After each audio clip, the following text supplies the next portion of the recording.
सहना भवतु सहनौ भुनक्तु सह वीर्यं करवावहै तेजस्विनावधीतमस्तु मा विद्विषावहै। ॐ शान्ति शान्ति शान्तिः। ॐ पूर्णमदः पूर्णमिदं पूर्णात् पूर्णमुदच्यते पूर्णस्य पूर्णमादाय पूर्णमेवावशिष्यते। ॐ शान्ति शान्ति शान्तिः। श्रुतिस्मृतिपुराणानाम् आलयं करुणालयं नमामि भगवत्पादं शङ्करं लोकशङ्करं शङ्करं शङ्कराचार्यं केशवं बादरायणं सूत्रभाष्यकृतौ वन्दे भगवन्तौ पुनः पुनः। ईश्वरो गुरुरात्मेति मूर्तिभेदविभागिने व्योमवद्व्याप्तदेहाय दक्षिणामूर्तये नमः। ॐ वाङ्मे मनसि प्रतिष्ठिता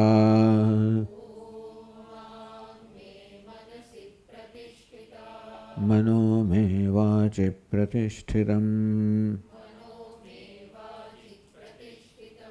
आविराविर्म एधि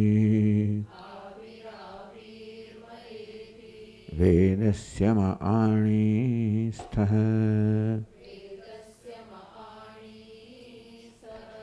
श्रुतं मे मा प्रहासीः अनेनाधीतेन अहोरात्रान् सन्दधामि ऋतं वदिष्यामि सत्यं वदिष्यामि तन्मामवतु तद्वक्तारमवतु अवतु माम् अवतु वक्तारमवतु वक्तारम्।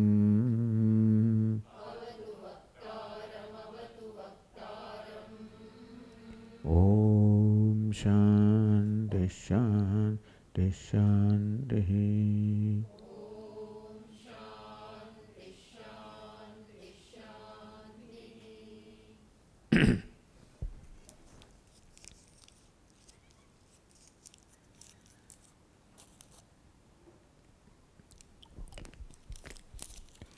वाचं विजिज्ञासीत वक्तारं विद्यात्।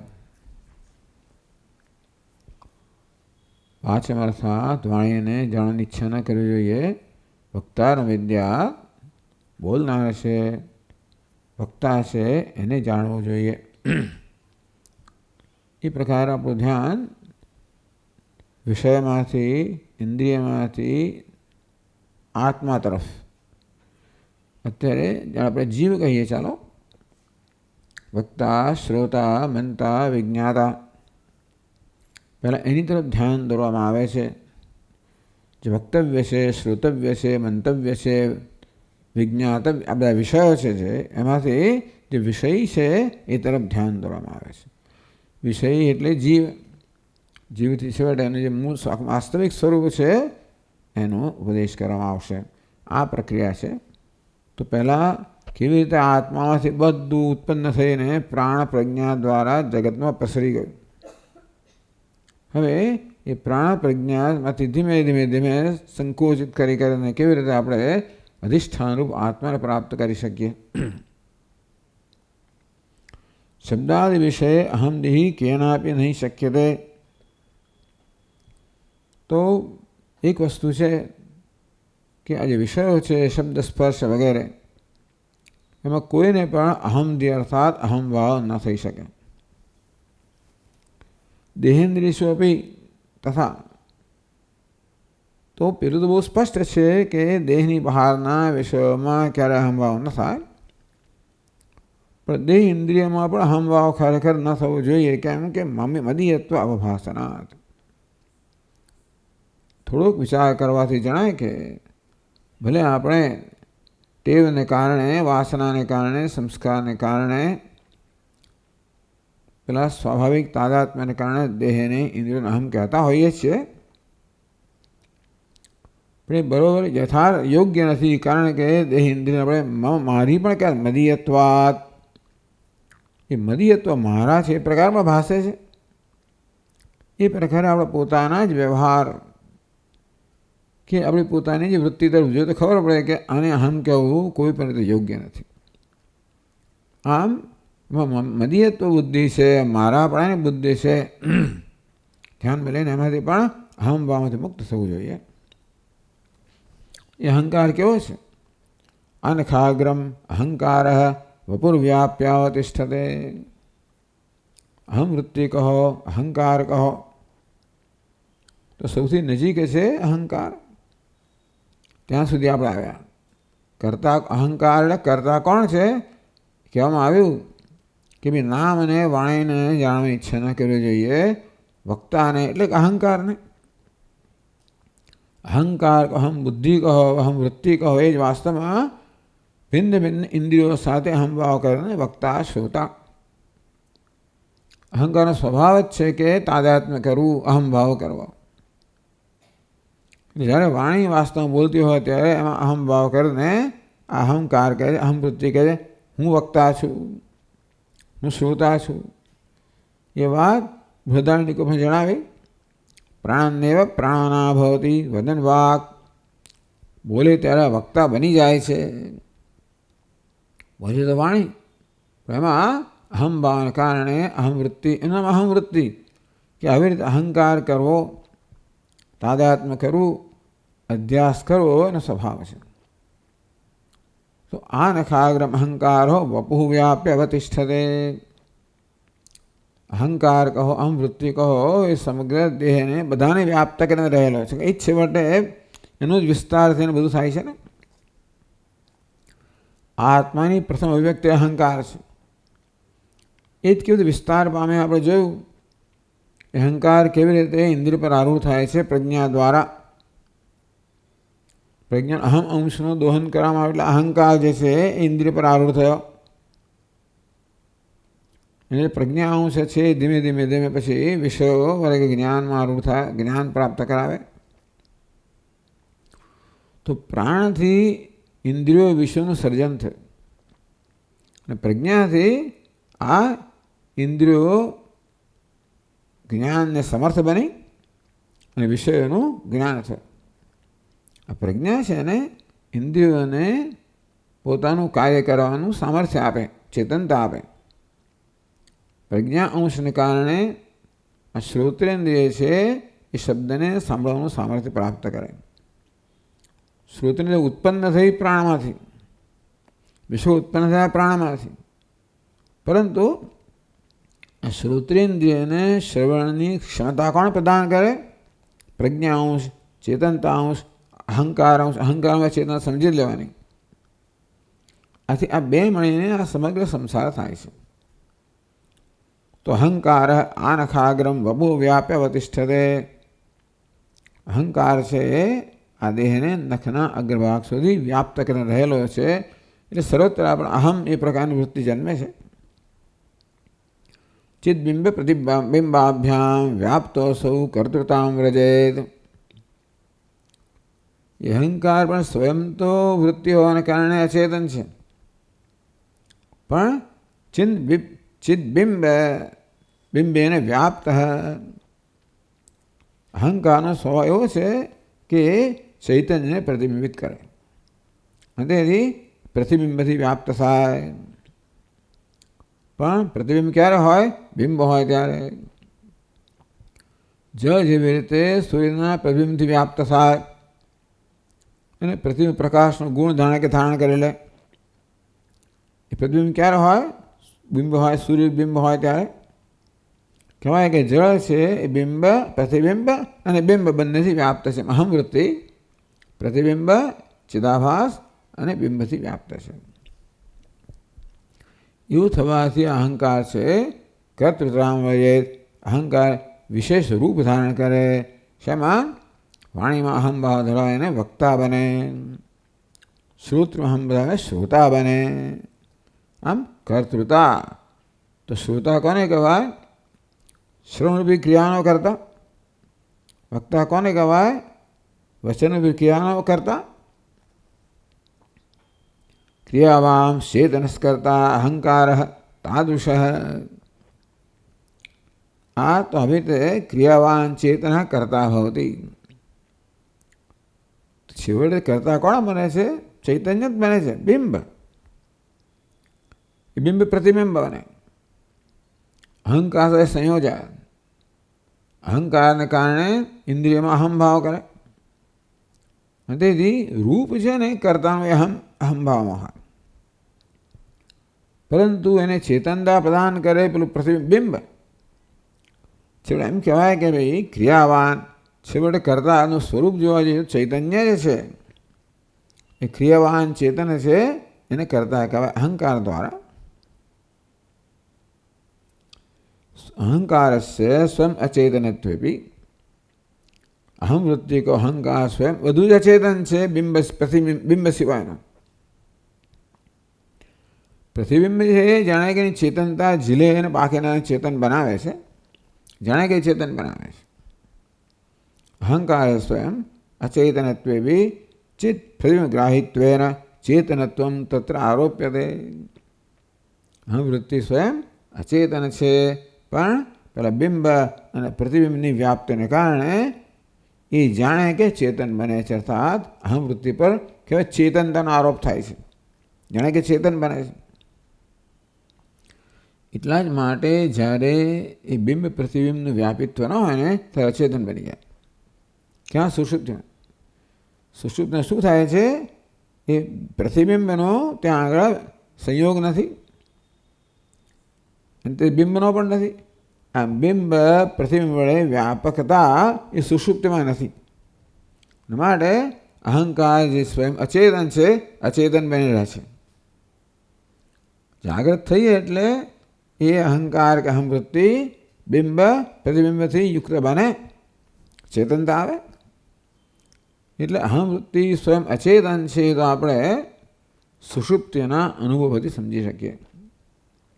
જો તે ચેતન હોય તો કોઈ ઊંઘી ના જાય. ચેતન હંમેશા પ્રકાશમાન રહે. પણ અહંકાર સુધી કશી વસ્તુ પ્રકાશમાન નથી. તે થયું કે એનું પ્રકાશ અન્યને આભારી છે. એટલે ચેતનત્વ આરોપ્યતે. અહંકાર પણ સ્વયં ચેતન નથી, એમાં ચેતનપણું આરોપિત છે. શેને કારણે? બિંબ પ્રતિબિંબથી વ્યાપ્ત થવાને કારણે. એવી સ્થિતિ છે જ્યારે બિંબ પ્રતિબિંબ વ્યાપ્ત ન હોય, સુષુપ્તિ, અને ત્યારે આપણે જોઈ શકીએ અહંકાર કેવો છે? અચેતન છે. ત્યારે કોઈ કર્તૃત્વ ભોગતૃત્વ કશું આવતું નથી. એટલે ક્રિયાવાન ચેતન કરતા આ પ્રકારે ચેતન ક્રિયાવાન બને છે અહંકાર સાથે સંયોજાઈને. અહંકાર ઇન્દ્રિય સાથે સંયોજાઈને આ પ્રકારે સંયોગથી આત્મા ચૈતન્ય જે ક્રિયાવાન બને છે. એટલે એ ચેતન જ્યારે ક્રિયાવાન બને આપણે કરતા કહીએ. અર્થાત કર્તાનું અંતિમ સ્વરૂપ તો ચૈતન્ય જ છે. એ ચૈતન્ય જ જાણે કે અહમમાં પ્રતિબિંબિત થયું, અહંકારના આકાર સાથે જોડાયું, અહંકાર કર્તૃત્વ કરતા બની જાય. અને તેથી ચૈતન્ય કહો પરમાત્મા કરતા બની ગયો ખરેખર. એટલા માટે કહ્યું કે કર્તાને પણ આપણે ખરેખર એનું અન્વેષણ કરીએ તો છેવટે એ પરમાત્મામાં પરિણમે. અહંકાર કર્તા ભૂતવા સર્વેન્દ્રિય દ્વારા સર્વાન વ્યાપારાન કુરુતે. એટલે અહંકાર ઇન્દ્રિયોમાં અહંભાવ ધરાવવો એનો સ્વભાવ છે, એ અહંકાર કહેવાય. આમ તત્વો કે અંતઃ 4 પ્રકારની વૃત્તિઓ છે. મન, બુદ્ધિ, ચિત્તમ, અહંકાર. પણ આપણે હંમેશા કહીએ છીએ કે 4 પ્રકારની વૃત્તિઓ બે જુદા પ્રકારની છે, એનું 2 વર્ગમાં વર્ગીકરણ થાય. મન બુદ્ધિ ચિત્ત એ કરણ વૃત્તિ છે, અહમ વૃત્તિ એ કર્તૃવૃત્તિ છે. એટલે એ કર્તૃવૃત્તિ છે, કર્તા છે, એ આ કરણ દ્વારા મન બુદ્ધિ ચિત્ત દ્વારા અહંકાર બધો વ્યવહાર કરે છે. અહંકાર કર્તા ભૂતવા, પછી ઇન્દ્રિયો દ્વારા એ વૃત્તિઓ, પછી ઇન્દ્રિયો દ્વારા, જ્ઞાનેન્દ્રિયો દ્વારા, કર્મેન્દ્રિયો દ્વારા અહંકાર મનથી બુદ્ધિ ચિત્તનો આશ્રય લઈને જ્ઞાનેન્દ્રિયો દ્વારા, કર્મેન્દ્રિયો દ્વારા બધો વ્યવહાર કરે. જ્ઞાનેન્દ્રિયો કર્મેન્દ્રિયો ક્યારે વ્યવહાર કરી શકે? મન એની પાછળ હોય ત્યારે. એ ક્યારે થાય? અહંકાર પહેલાં મનને યોજે. જેમ કે આ વાઘ ઇન્દ્રિયની પાછળ, તો પછી આ વચનની ક્રિયા થાય. શ્રોત્રેન્દ્રિયની પાછળ તો શ્રવણની ક્રિયા થાય.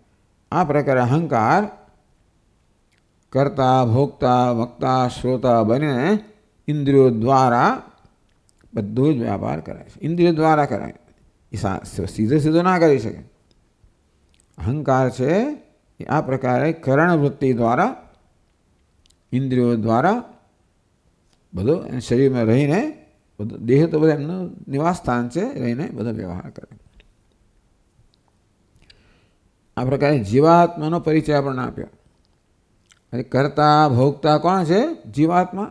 એને અહંકાર કહેવામાં આવ્યો, જે બિંબ પ્રતિબિંબથી ચેતનવાન બન્યો અને જે ઇન્દ્રિયોની મદદથી બધો વ્યવહાર કરે છે, એ અહંકાર કહો, જીવાત્મા કહો. જીવાત્માનમ વિવિચ્ય ઇત્થમ ચેતનમ પ્રાણધારણ વિવિચ્યાત. ઇત્થમ આ પ્રકારે પ્રાણધારણમ ચેતનમ જીવાત્માનમ ઇત્થમ વિવિચ્ય. આ ચેતનના જ રૂપો છે બધા. ચેતન બિંબ છે, એ જ પ્રતિબિંબ બનીને જીવાત્મા બન્યો અને ઉપાધિને પ્રાણને ધારણ કર્યો, માટે જીવ કહેવાય. તો ઇત્થમ ચેતનમ પ્રાણધારણમ જીવાત્માનમ વિવિચ્ય. પ્રાણધારી ચેતન ચિત પ્રતિબિંબભૂત જીવ है. चिदाभास કહો, ચિત પ્રતિબિંબ કહો. શેમાં? અહમ વૃત્તિમાં એને જીવાત્મા કહેવામાં આવે. ચૈતન્ય જીવાત્મા કહેવાય છે. કેવું ચૈતન્ય? અહમ વૃત્તિમાં પ્રતિબિંબિત થયેલો. એટલે પ્રતિબિંબ અને અહમ વૃત્તિ મળીને જીવાત્મા બન્યો. ચિદાભાસ ને અહમ વૃત્તિ મળીને જીવાત્મા બન્યો. તમ વિવિચ્ય. હવે એનું પણ વેચ, એમાં પણ જે ચિત્ત અંશ જુદો પાડો. પહેલાં જીવાત્માને બીજા બધા કરતાં જુદો પાડ્યો. શેનાથી? વિષયોથી, દેહથી, ઇન્દ્રિયથી જુદો પાડ્યો. પછી હવે એની અંદર બે અંશ રહેલા છે. ચેતન અંશ રહેલો છે અને અહંકાર કહેવામાં આવે છે. ચેતન અંશ રહેલો જે બિંબ પ્રતિબિંબને કારણે છે. તો હવે જે અચેતન અંશ છે એમાંથી જે પ્રતિબિંબ બિંબ છે એને જુદો કરવાનો. ટૂંકમાં આપણે પ્રતિબિંબ પર ધ્યાન આપીએ તો છેવટે બિંબનું જ્ઞાન પ્રાપ્ત કરી શકીએ. આ એની પ્રક્રિયા છે. તો હું પ્રતિબિંબ છું. તો પ્રતિબિંબ મૂળ સ્વરૂપ શું છે? તો પ્રતિબિંબમાં જે મર્યાદિતપણું છે તો અહમ વૃત્તિને કારણે છે. એ મારો સ્વભાવ નથી. જે ચેતન અંશ છે એ જ મારું સ્વરૂપ છે. આ પ્રકારે વિવેક કરવો. તમ જીવમ વિવિચ્ય તત શુદ્ધ ચેતન આનંદરૂપ પરમાત્મા. તો આ પ્રકારે જીવાત્મામાં બે અંશ છે. એક અચેતન અંશ છે જે કર્તા ભોગતા વગેરે કહેવાય છે. બીજો ચેતન અંશ છે. એ કર્તા ભોગતા મારું સ્વરૂપ નથી. એ તો આગંતુક છે, બદલાતું છે, અચેતન છે, વેશ છે. કારણ કે આગંત આવતું જતું હોય, વેશ હોય, મારું એ સ્વરૂપ ના હોય. આ કર્તા ભોગતા કોઈ સુષુપ્તિમાં નથી. આગત સ્વરૂપ ના હોય એટલે એ સ્વરૂપ ના હોય. સ્વરૂપ કોને કહેવાય? જે બદલાતો ના હોય. આ બધા બદલાતા રૂપની અંદર એક અભિનેતા જેમ અનેક બધા વેશ ધારણ કરતો હોય તેમ અહંકાર અનેક વેશ ધારણ કરે છે. અહંકાર દ્વારા ચેતન છે અને ચૈતન્ય અનેક વેશ ધારણ કરે છે. એ ચૈતન્યને કરતા, ભોગતા, શ્રોતા, મનતા વગેરે કહેવામાં આવે છે. તો એ બધા વેશમાં આત્મા ઇત્યેવ ઉપાસિત. આ બધાય કરતા, ભોગતા, વક્તા, શ્રોતા, મનતા બધા જીવના રૂપની અંદર સર્વસામાન્ય જે છે આત્મા જે સર્વને વ્યાપ્ત કરીને રહેલો છે. આમ ભિખારી હોય, પ્રધાન હોય, રાજા હોય, નાયક હોય, ખલનાયક હોય, એ બધાને વ્યાપ્ત કરીને કોણ રહેલો છે? અભિનેતા. તીર્થા બધા અહંકારના રૂપોને કરતા, ભોગતા, શ્રોતા, મનતા, વિજ્ઞાતા બધાને વ્યાપ્ત કોણ રહેલો છે? નિર્વિશેષ. બધી વિશેષતાને વ્યાપ્ત કરે નિર્વિશેષ ચૈતન્ય. તો હવે મારો અહંભાવ ક્યાં સ્થાપિત કરું? આ વિશેષતા છે, વિકારી છે, પરિવર્તનશીલ છે, હું ના હોઈ શકું? એ વિશેષતા ક્યારે હોય? નિર્વિશેષ એના આધાર રૂપે, અધિષ્ઠાન રૂપે હોય. તો શુદ્ધ ચેતન હૈ. શુદ્ધ ચેતન આનંદ રૂપ है. પરમાત્મા यदि વિવિચ્ય જાનીયાત. આમ જીવાત્મામાંથી પણ અચેતન અંશ છે, જે બદલાતો છે, વેશ છે, ઉપાધિ છે, એને ધારણ કરનાર કઈ રીતે? એના અધિષ્ઠાન રૂપ. એટલે જાગ્રત, સ્વપ્ન, સુષુપ્તિ એવો વિવેક કરવામાં આવ્યો માંડવ્ય ઉપનિષદમાં કે ભાઈ જાગ્રત, સ્વપ્ન, સુષુપ્તિ અને વેશ બદલાયા કરે છે. વિશ્વ, તૈજસ, પ્રાજ્ઞ આ બધા એકબીજાથી એને વ્યાવૃત્ત કરનારા છે. એક હોય તો બીજા બે ના હોય. જે રીતે બંગડી હોય તો બુટ્ટી ના હોય, બુટ્ટી હોય તો કંઠી ના, પછી બધા સુવર્ણ વ્યાવૃત્ત ના કરે. વ્યાવૃત્તાન અહમિત્યમ અંતસ્ફુરંતમ સદા અનુવૃત્તમ. આ બધાએ પરિવર્તનશીલમાં કયો અંશ છે? જે પરિવર્તન રહિત. અહમ અહમ અહમ. અહંકાર નહીં. અહમ એ અંતસ્ફુરંતમ સદા.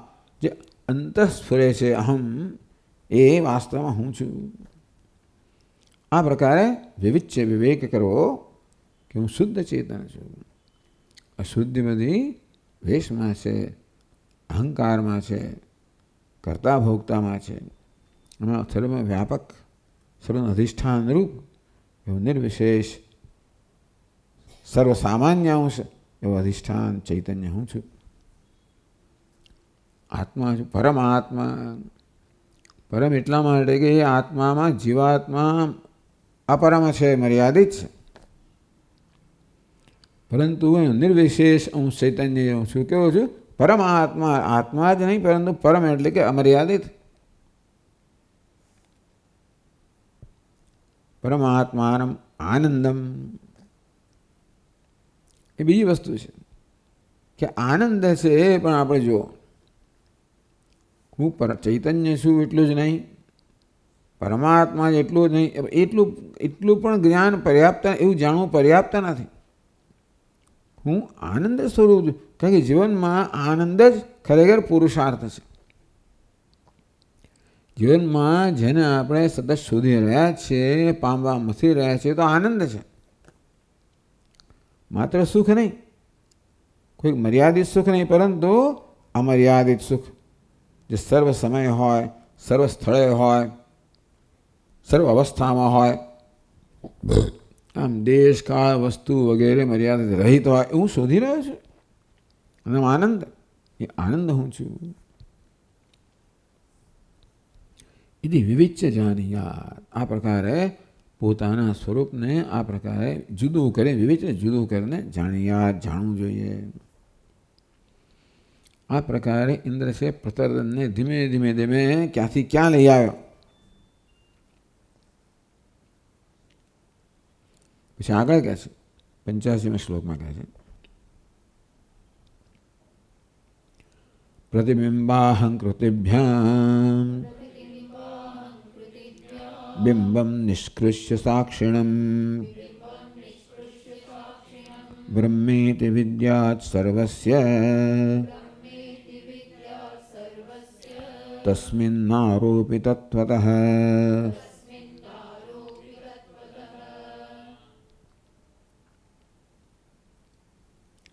હવે આ બિંબ કહો એ આપણે કહે છે, આગળ કહી દીધું, પણ એની પ્રક્રિયા કઈ છે? પ્રતિબિંબ અહંકૃતિભ્યામ બિંબમ નિષ્કૃષ્ય. કહ્યું તો ખરું કે આ પ્રકારે જીવાત્મામાંથી વિવેક કરીને તમારી જાતને ચૈતન્ય આનંદ સ્વરૂપ જાણો. કઈ રીતે જાણો? પ્રતિબિંબ અહંકૃતિભ્યામ, ત્રણેય વસ્તુ રહેલી છે. એટલા માટે જીવની આ પ્રકારની વ્યાખ્યા કરવામાં આવી. તો જીવાત્મા કોને કહેવાય? બિંબ, પ્રતિબિંબ અને અહમવૃત્તિ, એ મળીને જીવાત્મા કહેવાય. એટલે જ્યારે અહંકારની અંદર જીવાત્મા ત્રણેય વસ્તુ છે. એટલે એમાં પ્રતિબિંબ અહંકારાભ્યામ, એમાં પરિવર્તનશીલ અંશ કયા છે? પ્રતિબિંબ અને અહમવૃત્તિ. અહંકાર સતત ભિન્ન ભિન્ન આકાર લીધા કરતો હોય છે, કર્તા, ભોગતા, વિજ્ઞાતા વગેરે. એની સાથે સાથે જે પ્રતિબિંબ છે ને એ પણ, કારણ કે અહંકાર ના હોય તો પ્રતિબિંબ પણ ના હોય. જેમ કે સુષુપ્તિમાં, તો સુષુપ્તિમાં તો અહંવૃત્તિ નથી, કર્તા ભોગતા નથી, અને માટે પેલું પ્રતિબિંબ પણ નથી. અત્યારે બિંબ સદા પ્રકાશમાન છે. એટલે અહંકારની અંદર આ પ્રકારે પરિવર્તનશીલ અંશ જે છે, પ્રતિબિંબ અહંકારાભ્યામ બિંબમ પૃથક્કૃત્ય. પ્રતિબિંબમાંથી એટલે એમાં બિંબ અંશ રહેલો તો છે, એ બિંબને પૃથક કરતા, ટૂંકમાં એમાં નિર્વિશેષ ચૈતન્ય જે છે એને પૃથક્કૃત્ય, જુદો પાડીને, અર્થાત અહમભાવ પેલામાંથી લઈ રહીને, અહમભાવ આમાં સ્થાપીને, તમ સાક્ષીભૂતમ બ્રહ્મ ઇતિ વિદ્યાત. એ બિંબ કોણ છે? સાક્ષી છે, હું છું. બ્રહ્મ ઇતિ વિદ્યાત. હવે આ સાક્ષી બ્રહ્મ છે, આ મોટી વસ્તુ છે. સાક્ષી છે એ તત્પદ લક્ષ્ય છે. તમ પદ, તો એટલે તું કહેવામાં આવે ને એટલે આપણા મનમાં સીધું કોણ જન્મે? જીવાત્મા, કર્તા ભોગતા, અહંકાર. એટલે ત્વમ એટલે તું, એ શબ્દનો વાચ્યાર્થ કોણ છે? અહંકાર, જે બિંબ, પ્રતિબિંબ, અહમવૃત્તિવાળો છે. એ દ્વારા શું કહેવાનું પ્રયોજન છે? લક્ષ્યાર્થ. આ પ્રતિબિંબ અને અહમવૃત્તિ જે છે એ તો આગંતુક છે, પરંતુ સ્થાયી રૂપ છે, એ માત્ર બિંબ છે. એ બિંબ કહો, ચૈતન્ય કહો, સાક્ષી હું છું. દૃશ્ય હું નથી, દ્રષ્ટાનું સ્વરૂપ સાક્ષી ભૂતમ. હવે સાક્ષી કેટલા છે? સાક્ષી પણ જો બીજા અનેક સાક્ષીઓ હોય તો પછી સાક્ષીમાં પણ ભેદભાવ થઈ ગયો. તો કે આ સાક્ષી તો સર્વ નિર્વિશેષ છે, અર્થાત સાક્ષીમાં ચૈતન્યમાં વિભાગ કરનારી કોઈ વિશેષતા છે જ નહીં. એક સાક્ષીને બીજા સાક્ષી કરતાં જુદો પાડનારી કોઈ વિશેષતા નથી. બે વસ્તુ એકબીજા કરતાં જુદી ક્યારે પડે? દરેક પોતાની વિશેષતા ધરાવતો હોય ત્યારે. બધા જ નામરૂપ પોતપોતાની વિશેષતા ધરાવે છે, માટે આપણે એમને એકબીજા જુદા જાણીએ છીએ. બધા અલંકારો એકબીજા કરતાં એની વિશેષતા જાણીએ છીએ, ધરાવે છે, માટે આ બંગડી, બુટ્ટી વગેરે ભિન્ન છે. પણ સુવર્ણમાં કોઈ વિશેષતા નથી, અને માટે એ સર્વસામાન્ય છે. તો વિશેષતામાંથી નિર્વિશેષ. આ સાક્ષી પણ કેવો છે? નિર્વિશેષ છે. અર્થાત એક સાક્ષીને બીજા સાક્ષીથી જુદી કરનારી કોઈ વિશેષતા નથી. સાક્ષી કેવો છે? સર્વાત્મા છે, સર્વવ્યાપક છે, સર્વનું અધિષ્ઠાન છે, બ્રહ્મ છે. ત્વમ સાક્ષીભૂતમ બ્રહ્મ ઇતિ વિદ્યાત. આ જે બિંબ સ્થાનીય છે ચૈતન્ય, સાક્ષીભૂતમ સાક્ષી સ્વરૂપ જે છે એ બ્રહ્મ ઇતિ વિદ્યાત, એ અદ્વિતીય છું, સર્વાત્મા છું, અદ્વિતીય છું, બ્રહ્મ છું. એ રીતે પોતાને અદ્વિતીય જાણવો. તો એ પરાકાષ્ઠા છે જ્ઞાનની, અને તો કોઈ પ્રકારનો ભેદભાવ ન હોય, તો કોઈ પ્રકારનો ભય કે દુઃખ ના હોય. ત્યાં આનંદ રૂપતા મુખ્ય અર્થમાં હોય. જ્યાં દ્વિતીયતા છે ત્યાં જ અભિન્નતા છે, ત્યાં સર્વ પ્રકારના ભય કે દુઃખનો અભાવ છે, એ જ મુખ્ય અર્થમાં આનંદરૂપ હોય. સર્વસ્ય તસ્મિન આરોપી તત્વતઃ, કે છેવટે તો બધું જ છે એ આ સાક્ષીમાં એટલે બ્રહ્મમાં આરોપિત છે. આ સમગ્ર જગત જેનો આખો વિસ્તાર બતાવવામાં આવ્યો, અહમ વૃત્તિથી મળીને, ઇન્દ્રિયથી મળીને, દેવતાથી મળીને વિષયો, આ સમગ્ર જગત છે એ ક્યાં દેવતા અંદર આવી ગયા. એ દેવતાને જુદા નથી ગણતા. પહેલાં જ દેવતાની વાત કરી ખરી, પછી તો ઇન્દ્રિય અને વિશ્વની જ વાત કરે છે. ઇન્દ્રિય હોય ત્યાં દેવતા હોય માની લઈએ આપણે. તો આ પ્રકારે અહંકાર, ઇન્દ્રિયો અને વિષયોનું બનેલું. આમ તો કે એકાદશ ઇન્દ્રિયો અને વિષયો એવું કહેવું પહેલાં જગત એટલે, પણ અહંકાર કહો, એકાદશ ઇન્દ્રિયો કહો, વિષયો કહો, એ આખું સમગ્ર જગત છે. તો એ તસ્મિન આરોપી તત્વતઃ, એ આ સાક્ષીમાં નિર્વિશેષ ચૈતન્યમાં બ્રહ્મમાં આરોપિત છે, સર્વનું અધિષ્ઠાન છે, પ્રાણ પ્રજ્ઞાનું અધિષ્ઠાન. આ વસ્તુ ઉપનિષદ બતાવે છે. જો ઉપનિષદના પુસ્તકમાં વળી પાછા 45મા પાન પર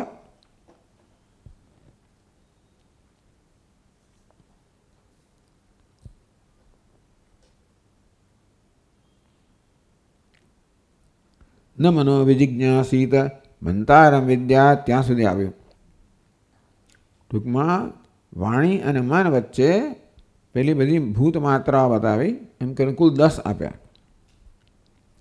એ ચર્ચા પૂરી થઈ ગઈ. હવે પછી કહે છે તાવા એતા દશ એવ ભૂતમાત્રા અધિપ્રજ્ઞમ, દશ પ્રજ્ઞામાત અધિભૂતમ, અધિપ્રજ્ઞમ અધિભૂતમ. તો આ ભૂતમાત્રા અને પ્રજ્ઞામાત્રા બે આ પ્રકારે 10 ભૂતમાત્રા છે, 10 પ્રજ્ઞામાત્રા છે. સમજાવે છે આપણને કે 10 વિષયો છે, 10 ઇન્દ્રિયો છે. હવે ઇન્દ્રિયો છે ખબર ક્યારે પડે? આપણનામાં શ્રોત્રેન્દ્રિય ખબર ક્યારે પડે? સંભળાય ત્યારે. ચક્ષુઇન્દ્રિય ખબર ક્યારે પડે? દેખાય ત્યારે. ઇન્દ્રિય છે એનો પુરાવો શું? તો કે વિષય છે. વિષય છે એનો પુરાવો શું? ઇન્દ્રિય છે. આ બંને એકબીજા પર આધારિત છે. તો કે ઇન્દ્રિય ક્યારે વ્યવહાર, ટૂંકમાં ઇન્દ્રિયો શું કામ બનાવી? વિષય છે માટે.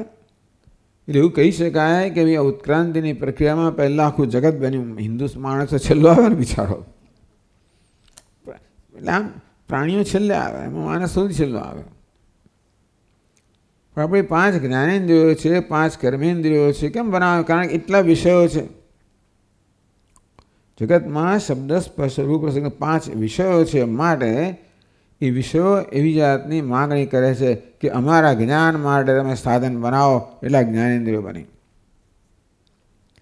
5 પ્રકારના કર્મ છે, એ પ્રકારનો આગ્રહ રાખે, કે એ પ્રકારની માગણી કરે કે અમારા માટે કર્મેન્દ્રિયો બનાવો, કર્મેન્દ્રિયો બની.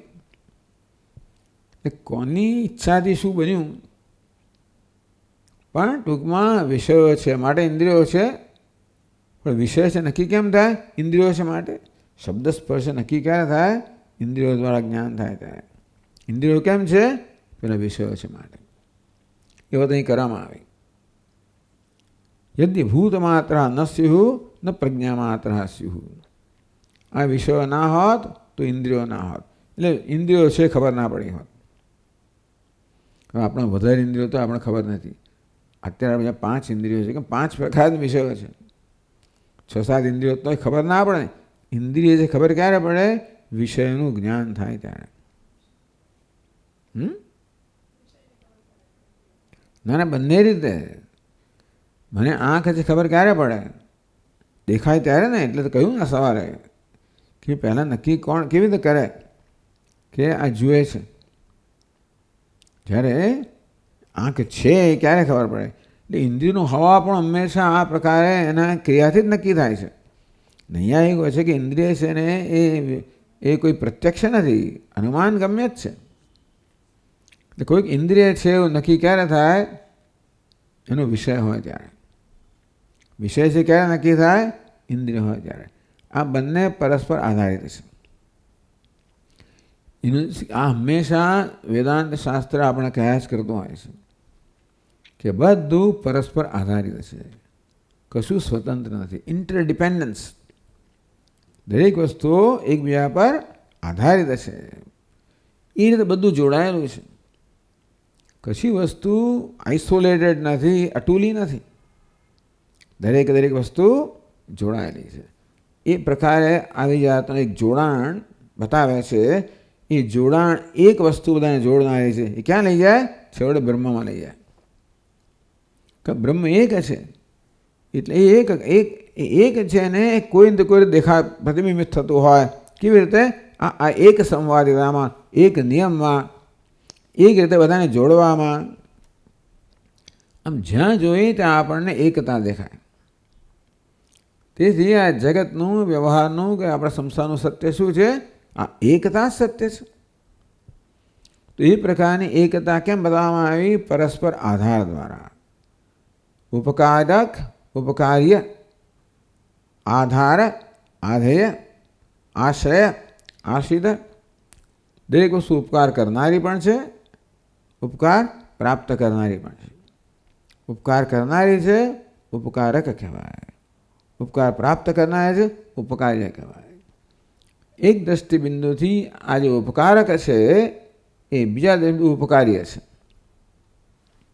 અને આ રીતે આખું ઉપકાર્ય ઉપકારકનું આખું આ જે ચક્ર કહેવાય કે આ સંસાર ગૂંચળું એ જેના પર આધારિત છે એ બધાથી પર છે. તો આ વાત હવે કરે છે 86મા શ્લોકમાં કહે છે. 85મા શ્લોકમાં કહ્યું સર્વસ્ય તસ્મિન આરોપિતત્વતઃ. આ સમગ્ર જગત જે છે એ બ્રહ્મમાં આરોપિત છે, માટે બ્રહ્મ સ્વરૂપ સત્ય છે. એ બ્રહ્મ હું છું, એ અગત્યની વસ્તુ છે. બ્રહ્મ કોઈ ત્રીજી વસ્તુ નથી. આ વાત વેદાંત શાસ્ત્ર જ કહે છે કે બધી વસ્તુ આધારિત છે. કોઈ યુનિફાઈડ ફિલ્ડ છે ખરું? એવું કહે વિજ્ઞાન. પણ ક્યાંક ત્યાં છે તો કે નહીં, યુનિફાઈડ ફિલ્ડ કોણ છે? હું છું. તો એ રીતે પૃથક્કૃત્ય પ્રપંચનું અધિષ્ઠાન તો કે હું છું. તો કેવી રીતે પ્રપંચનો આ પરસ્પર આધાર છે કોઈ સ્વતંત્ર આધારની અપેક્ષા રાખે છે? દરેક વસ્તુ એકબીજા પર આધારિત હોય ત્યારે એ ક્યારે શક્ય બને? એવું કશુંક હોય જે કશા પર આધારિત ન હોય, એ એમનો આશ્રય હોય, એ એમનું અધિષ્ઠાન હોય તો એ શક્ય બને.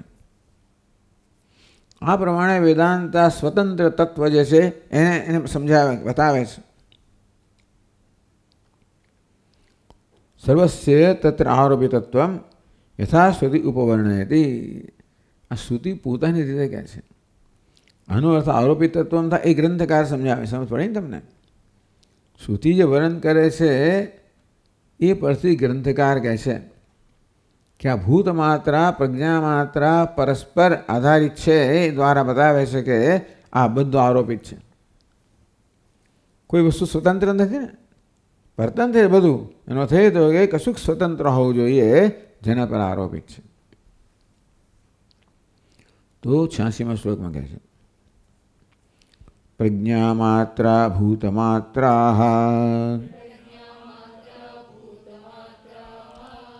ગ્રાહ્ય ગ્રાહક રૂપતઃ સંસારમ નિર્વહંત્યોસ્મિન આત્મતત્વે પ્રકલ્પિતાઃ.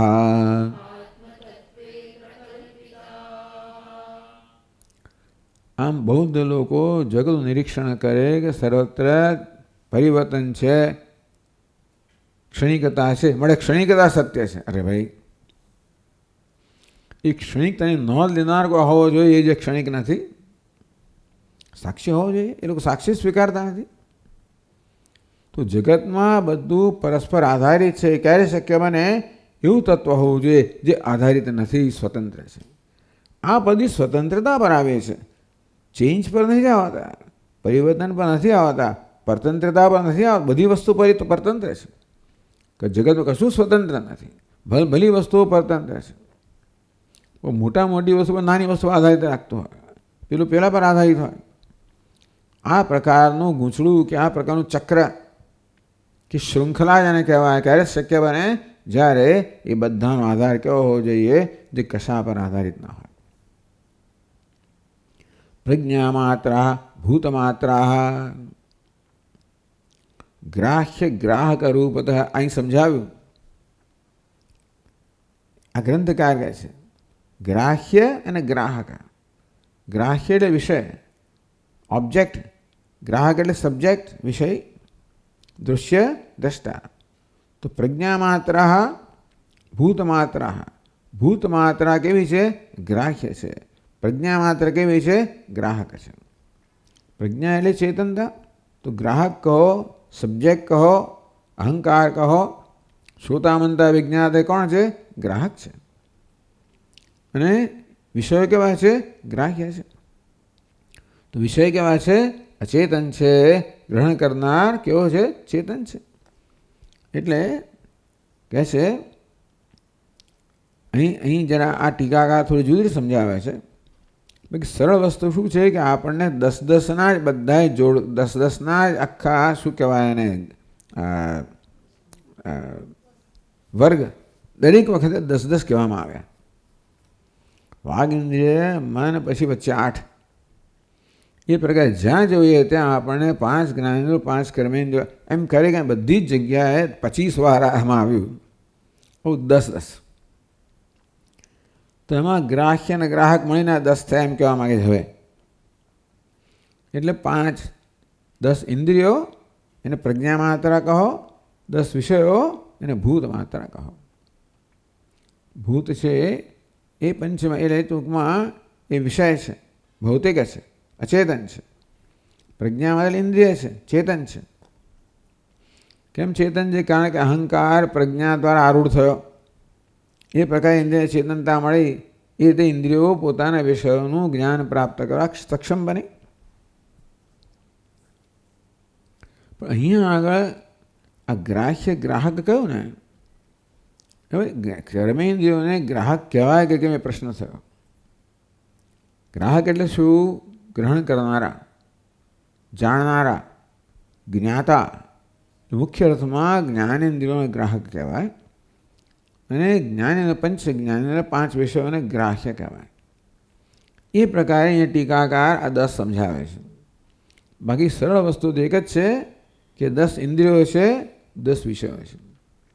તો વાણીનો વિષય પણ છે બોલવું, હાથનો કામ કરવું, પગનો ચાલવું. આમ દરેકના આ વિષય ગણો તમે તો 5 કર્મેન્દ્રિય પર 5 વિષયો કહેવાય.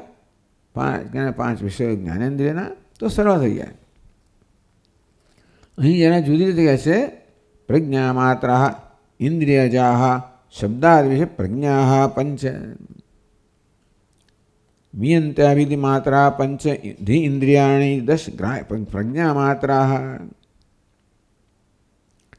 એટલે 5 ધિ ઇન્દ્રિયાણી ટૂંકમાં જ્ઞાનેન્દ્રિયોને જ ગ્રાહક કહેવામાં આવી મુખ્ય અર્થમાં. તો 5 જ્ઞાનેન્દ્રિયો ગ્રાહક છે. એ 5 જ્ઞાનેન્દ્રિયો પોતાના 5 વિષયોનું જ્ઞાન પ્રાપ્ત કરે એને પ્રજ્ઞા કહેવામાં આવી. એટલે 5 જ્ઞાનેન્દ્રિયો અને 5 વિષયોનું જ્ઞાન એ મળીને 10 પ્રજ્ઞા માત્રા થઈ. સમજ પડી? જાણે કે આ ચક્ષુરિન્દ્રિય છે એ રૂપ રંગનું જ્ઞાન પ્રાપ્ત કરે. તો ચક્ષુરિન્દ્રિય ઉપરાંત રૂપ રંગનું જ્ઞાન એમ 2 થઈ 5 જ્ઞાનેન્દ્રિયો અને તે વિષયનું જ્ઞાન એમ કરીને 10 પ્રજ્ઞા માત્રા છે. બંનેમાં માત્રાનો અર્થ જુદો કર્યો. તો કે મિયંતે આભહિતિ માત્રા, જેના વડે મપાય છે, જણાય છે. એ કરીએ તો જે જણાય છે મિયંતે માત્ર, જે જણાય છે એને માત્ર કહીએ તો પેલું જ્ઞાન જેના વડે જણાય છે એ ઇન્દ્રિયો. એ કરીને માત્રા શબ્દની બે પ્રકારની વ્યાખ્યા કરીને ઇન્દ્રિય અને ઇન્દ્રિયજન્ય જ્ઞાન એમ કરીને 10 કહ્યા. ભૂત માત્ર, ભૂતાની પૃથિવ્યાદીની પંચ મહાભૂત. મિયંતે વ્યુત્પત્ત્યા ભોગ્યા શબ્દાદયો વિષયા, એ 5 મહાભૂતમાંથી 5 વિષયો બન્યા. એમ કરીને 10 ભૂત માત્ર ગણી. ચાલો એ પણ છે. નહીંતર આપણે 5 10 ઇન્દ્રિયો અને 10 વિષયો એમ કરીને ગણીએ તો પણ સરળ છે. ટૂંકમાં એ દ્વારા સમગ્ર જગતનો સમાવેશ થવો જોઈએ એ છે. એટલે આપણે 10 ઇન્દ્રિયો લઈએ, 10 વિષયો લઈએ ને તો બધાનો સમાવેશ થઈ જાય. માત્ર જ્ઞાનેન્દ્રિયો જ લઈએ અને જ્ઞાન વિષય લઈએ ને તો બધા જગતનો સમાવેશ ના થાય. સમજ પડી ને? સમગ્ર જગત આરોપિત છે એવું કેવું હોય તો સમગ્ર જગત તો શેનું બન્યું છે? ઇન્દ્રિયો અને વિષયોનું બનેલું છે. આગળ કહેવામાં આવ્યું સુષુપ્તિમાં બધી ઇન્દ્રિયો જે છે અને વિષયો બધા લીન થઈ જાય છે, જગત લીન થઈ જાય છે. ઇન્દ્રિયો અને વિષયોમાં જગત થાય એવું આગળ કહેવામાં આવ્યું. એ જોવા જઈએ તો જગત સમગ્ર બ્રહ્મ પર અધ્યારોપિત હોય તો આ 10 માત્રામાં ઇન્દ્રિયો અને વિષયો એ રીતે લઈ લઈએ તો બધું આવી જાય. ત્રીજું પ્રજ્ઞા માત્ર ગ્રાહકા, ભૂત માત્ર ગ્રાહ્ય. એટલે ગ્રાહ્ય ગ્રાહકને મુખ્ય અર્થમાં લો તો આવી વ્યાખ્યા થાય. પણ તમારે સમગ્ર જગતનો સમાવેશ કરવો હોય તો 10 ઇન્દ્રિયો 10 વિષયો એ પ્રકારે લેવું જોઈએ. તો કહ્યું કે સંસારમ નિર્વહંત્ય અસ્મિન સંસારમ નિર્વહંત્ય. આ પ્રજ્ઞા માત્ર અને ભૂત માત્ર બનીને સમગ્ર સંસારનો નિર્વાહ કરે છે. 10 ઇન્દ્રિયો 10 વિષયો એ મળીને સમગ્ર સંસારનો નિર્વાહ કરે છે. 10માં મન પણ આવી ગયું. એ 10 તો ગણિત છે, જેટલી હોય ઇન્દ્રિયો ખરી. 10 કેમ કહેવામાં આવે? કારણ કે 10 છે ને એ ગણતરીમાં 10 આવી. એમણે બધી મન અને જ્ઞાનેન્દ્રિયો અને કર્મેન્દ્રિયો અમુક બધાનો ઉલ્લેખ નથી કર્યો, પણ દરેક જગ્યાએ 10-10નો ઉલ્લેખ કર્યો છે. એ પ્રકાર 10માં હોય, 10 હોય, 15 હોય, જે હોય તો બધી જ જ્ઞાનેન્દ્રિયો, બધી કર્મેન્દ્રિયો, બધા વિષયો, બધું આવી જાય. પ્રજ્ઞા માત્રામાં અંતઃકરણ 5 જ્ઞાનેન્દ્રિયો 5 કર્મેન્દ્રિયો આવી ગઈ અને ભૂત માત્રામાં અંતઃકરણના વિષયો, જ્ઞાનેન્દ્રિય વિષયો, કર્મેન્દ્રિય વિષયો બધા આવી ગયા. એમાં સમગ્ર જગત થઈ ગયો. સંસારમ નિર્વહંત્ય. આવી માત્રાઓ ભેગે મળીને સમગ્ર સંસારનો નિર્વાહ કરે છે. આ સંસાર સમજાવ્યો છે. કેમ સમજાવ્યો? અસ્મિન આત્મતત્વે પ્રકલ્પિતા. વેદાંતિન કહે કે આ બધી વસ્તુઓ પરસ્પર આશ્રિત છે. એટલે પ્રત્યેક વસ્તુ આશ્રિત છે એટલે કે પરતંત્ર છે. પ્રજ્ઞા માત્રા કે ઇન્દ્રિયો છે એ ક્યારે સક્ષમ બને, ક્યારે ટૂંકમાં એમનું પ્રયોજન ક્યારે સરે વિષય હોય એટલે કરે શું?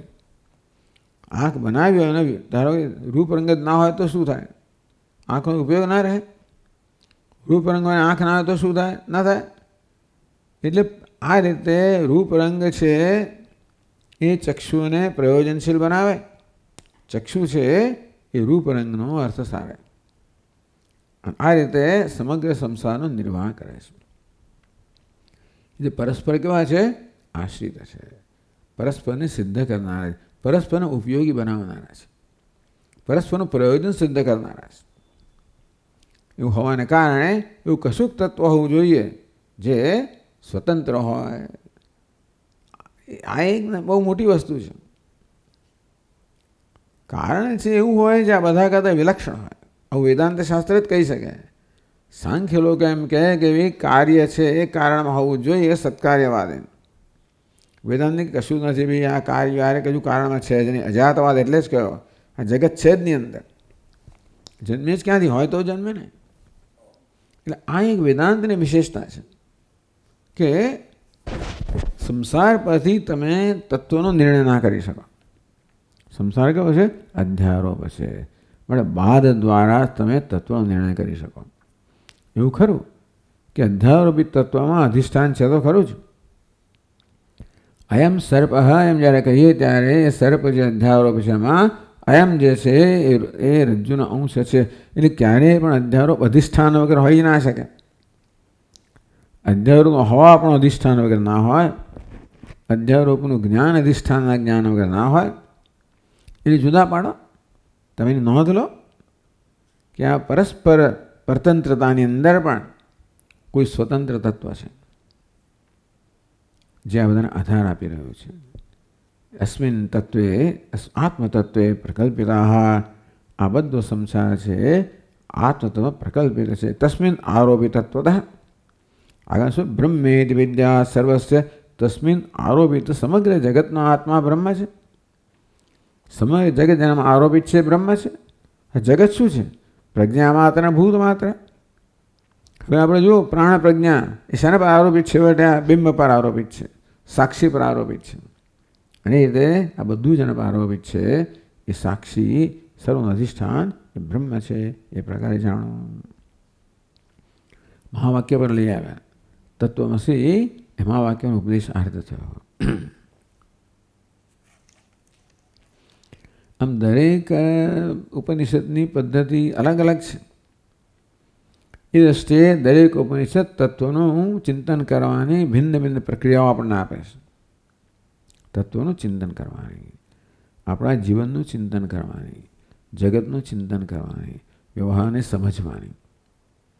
આપણે સમજીએ હંમેશા આપણી દ્રષ્ટિથી જે રાગ દ્વેષથી વિકૃત થયેલી છે એટલા માટે આ પ્રમાણની જરૂર પડે. તટસ્થતાથી ઓબ્જેક્ટિવલી જેને કહેવાય પૂજ્ય સ્વામીની ભાષામાં તટસ્થ રીતે, નિષ્પક્ષ રીતે, અસંગ રીતે તો જ આપણે તત્વનો નિર્ણય કરી શકીએ. એટલા જ માટે આપણે આમાં આપણો અહંભાવ રાખીએ. એટલા માટે શાસ્ત્રસ્ય ગુરુવાક્યસ્ય સત્ય બુદ્ધિવધારણા. શાસ્ત્રનું વાક્ય અને ગુરુનું વાક્ય એના પર આધાર રાખીએ. એ પ્રમાણ છે. એ પ્રકારે વિચારીએ તો આપણો અહંકાર બાજુ મળી જાય. એને શ્રદ્ધા કહેવાય ને. શાસ્ત્ર અને ગુરુ વાક્ય પર સત્ય છે તો પછી આ બુદ્ધિ સત્ય નથી. બુદ્ધિ બીજું કહેતી હોય તો નથી સ્વીકારતો. અહંકાર બીજું કહેતો સ્વીકારતો નથી. શાસ્ત્ર કહેને સ્વીકારો છો. આ પ્રકારે પ્રત્યેક ઉપનિષદ આપણને ચિંતનની એક બહુ સુંદર પદ્ધતિ પ્રદાન કરે છે. છેવટનું બધાનું નિષ્કર્ષ તો એક જ છે, તત્વમસી. પણ આવવાની રીત ભિન્ન ભિન્ન છે. પછી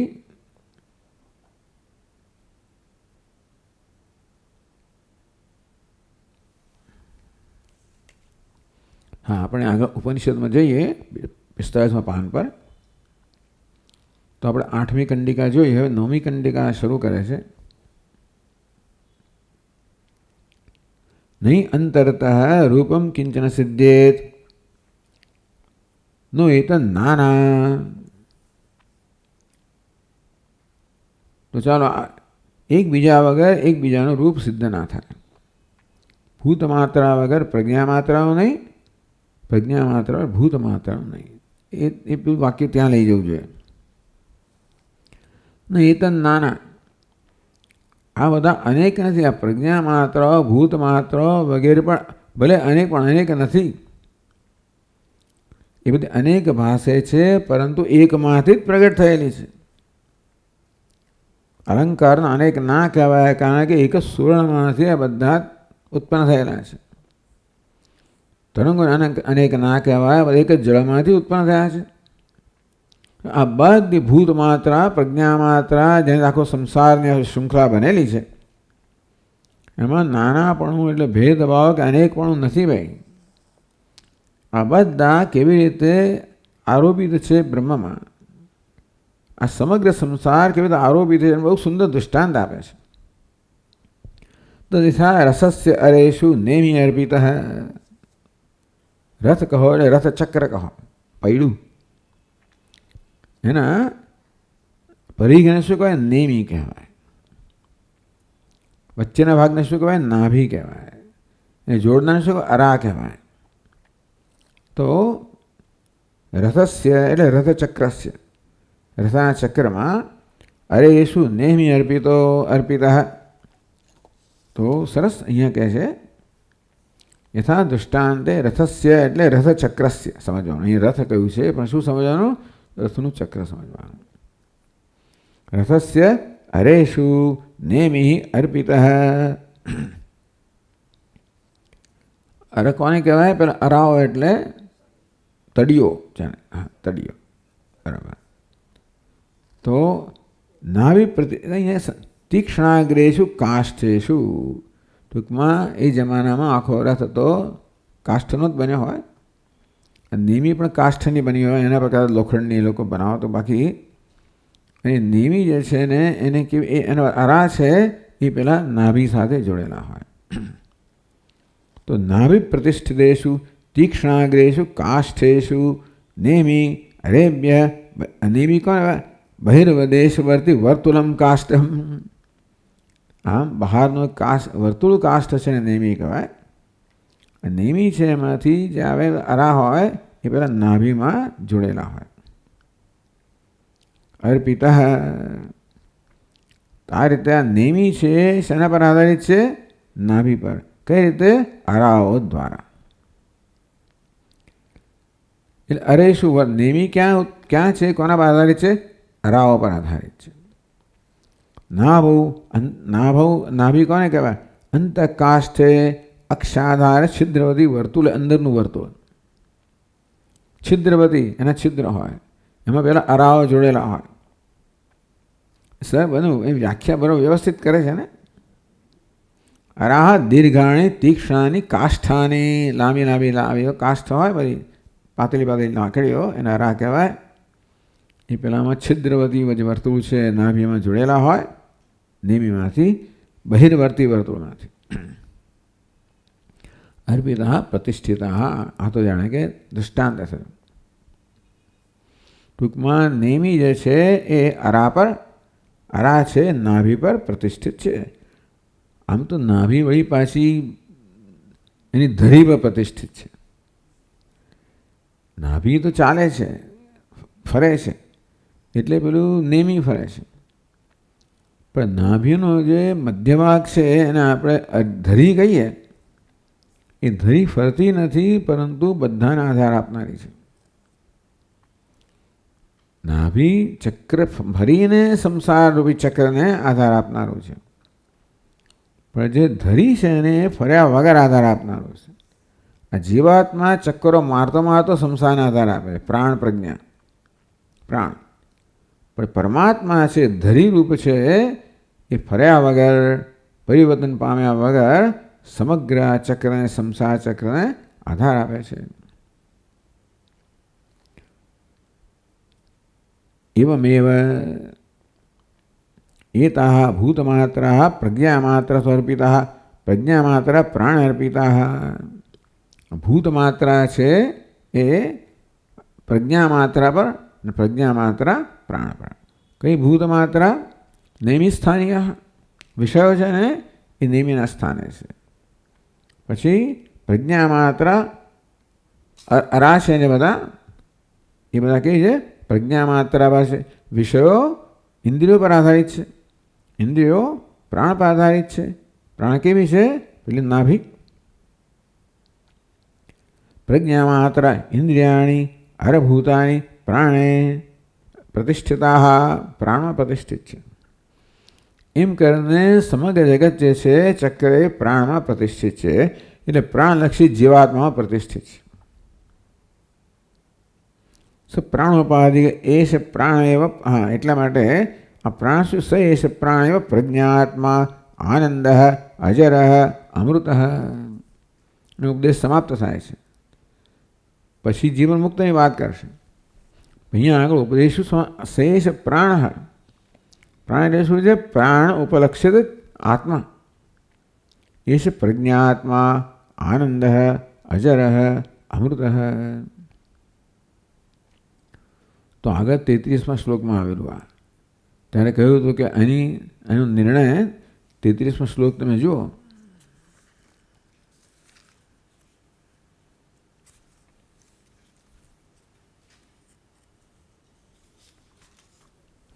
प्रज्ञात्मा प्राणरूपोऽस्मि इत्येवं तस्मावोचत आनंदोजर इत्यादि निर्णयस्तस्य उच्यते।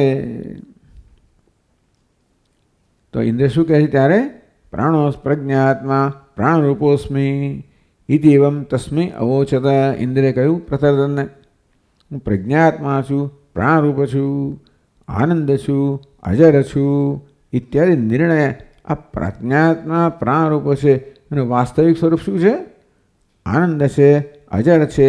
એ નિર્ણય ત્યારે નિર્ણય છેલ્લે કહેવામાં આવે છે, એ અહીં કહેવામાં આવ્યો.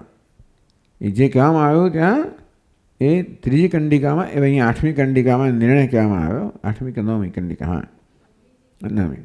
તો स एष प्राण एव प्रज्ञात्मा आनंद अजर अमृत. सह कौन?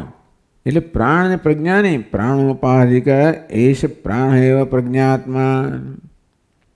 ધીવૃત્તૌ પ્રતિફલિત પ્રાજ્ઞ ઉપાધિ વિરહ.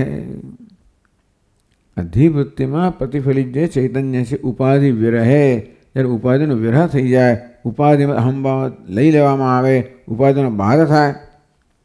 પ્રજ્ઞા નિત્યા સ્વયં પ્રકાશયા શેષ પ્રાણ પ્રજ્ઞાત્મા. તો એ પ્રાણ છે એ પ્રજ્ઞા નિત્યા સ્વયં પ્રકાશય અવિયુક્ત. આ પ્રાણ જે છે ને પ્રજ્ઞાત્મા કેવી રીતે છે? આ પ્રાણમાં જે ઉપાધિ અંશ છે એ ઉપાધિ અંશથી વિયુક્ત જ્યારે હોય, ઉપાધિ અંશ દૂર કરવામાં આવે તો શું બને? પ્રજ્ઞાત્મા. આ પ્રાણ પ્રજ્ઞાત્મા છે. કઈ પ્રજ્ઞા? પ્રજ્ઞયા નિત્યા અવિયુક્ત આત્મા. પ્રજ્ઞાત્મા પ્રજ્ઞયા અવિયુક્ત આત્મા પ્રજ્ઞાત્મા. પ્રજ્ઞા નિત્ય સ્વયં પ્રકાશ અવિયુક્ત. ત્યાં પ્રજ્ઞાનો અર્થ કર્યો નિત્ય સ્વયં પ્રકાશ ચૈતન્ય છે અવિયુક્ત. એ આત્મા એટલે વ્યાપક, આપનોતિ વ્યાપક. વ્યવહાર અવસ્થાયામ અસ્મત પ્રત્યે વ્યવહાર યોગ્ય. બધા વ્યવહાર આત્મા કેમ કહ્યો? કારણ કે વ્યવહાર દરમિયાન આપણે જેને હું કહીએ છીએ એને પ્રાણ પ્રજ્ઞાત્મા કહેવામાં આવ્યો. પ્રાણ ઉપલક્ષ્ય ચૈતન્ય, જે પ્રજ્ઞા અર્થાત ચૈતન્ય સ્વરૂપ ધરાવનાર છે, એટલે કે એ હું છું. પછી કેવો છે? આનંદ અજર અમૃત. આનંદ સુખૈક સ્વભાવ. આનંદમાં દુઃખ રાહિત્ય છે, સુખ એક સ્વભાવ માત્ર સુખ સ્વભાવ. અજર જરા રહિત, अमृत मरण रहित, वृद्धावस्थादि रहित, मृत्यु से रहित. स्वयं प्रकाश विज्ञान आनंद स्वरूप. सर्व टूक में स्वयं प्रकाश विज्ञान आनंदात्म स्वरूप, सर्व विक्रिया शून्य इत्यर्थ है. अजर अमृत शू कहे? जरा मरण रहित એટલે શું છે? સર્વ વિક્રિયા શૂન્ય. જરા મરણ ક્યારે ના હોય? જન્મ પણ ના હોય, એટલે કોઈ વિક્રિયા, સર્વ વિક્રિયા શૂન્ય. भाई क्यों है? प्रज्ञात्मा स्वयं प्रकाश है, विज्ञान आनंदात्म स्वरूप है. कारण के जरा मृत्यु ना हो, दुख ना हो, दुख थी विरह से मात्र सुखैक स्वरूप है, એટલે આનંદ સ્વરૂપ है. આ પ્રકારે આ અજર આનંદ અજર અમૃત. આ પ્રકારે નિર્વિકાર આનંદ સ્વરૂપ છે. એવો નિર્ણય અત્યારે કરવામાં આવ્યો છેલ્લે કે ઇન્દ્ર કે હું કોણ છું? મને આ પ્રકારે જાણ. મામેવ વિજાનીયાત, મને આ પ્રકારે જાણ. કેવી રીતે? પ્રાણ પ્રજ્ઞાત્મા અજર અમૃત, આનંદ અજર અમૃત. આ પ્રકારે તો મને જાણ.